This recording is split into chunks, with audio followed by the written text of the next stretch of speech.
In 3 minuti il TG del quotidiano La Nazione Siciliana. Barbagallo Catanzaro, il PD siciliano spaccato in due.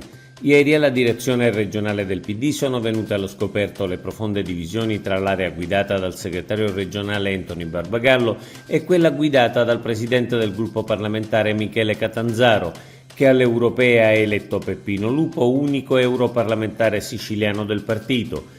Dopo il negativo risultato elettorale non riconosciuto da Barbagallo, le due aree si preparano al congresso regionale entro l'anno.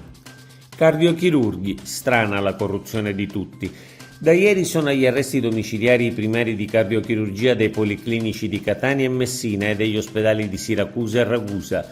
L'accusa è di avere accettato le sponsorizzazioni di eventi di formazione da aziende distributrici di dispositivi medici in cambio dell'utilizzo degli stessi. Ma se secondo le indagini sono corrotti quasi tutti, non sarebbe meglio piuttosto proibire le sponsorizzazioni che invece proseguono nel resto d'Italia? Sentenza Corte Costituzionale sul ripiano del disavanzo.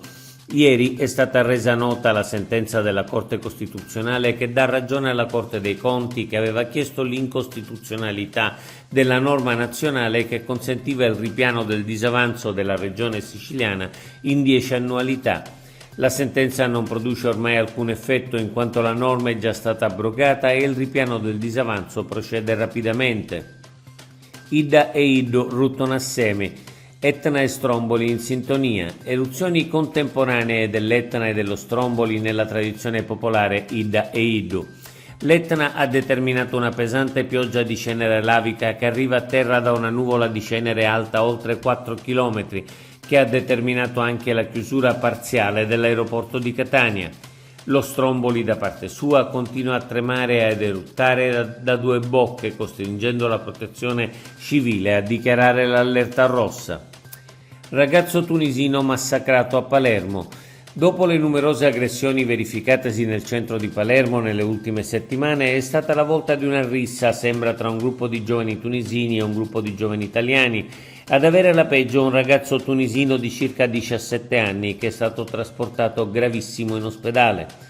La società che invecchia e ha bisogno di badanti.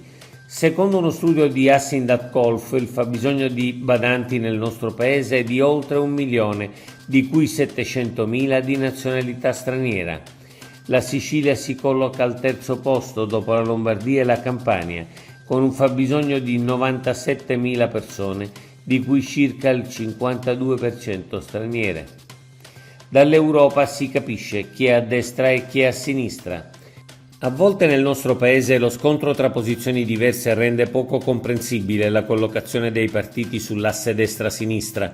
Vi è però un metodo infallibile: guardare alla collocazione europea, dalla quale si scopre ad esempio che la Meloni sta nel centrodestra con i conservatori e che invece i 5 Stelle stanno all'estrema sinistra e Salvini all'estrema destra. Oggi è tutto. Per l'informazione del quotidiano La Nazione Siciliana. Il nostro sito è www.lanazionesiciliana.eu.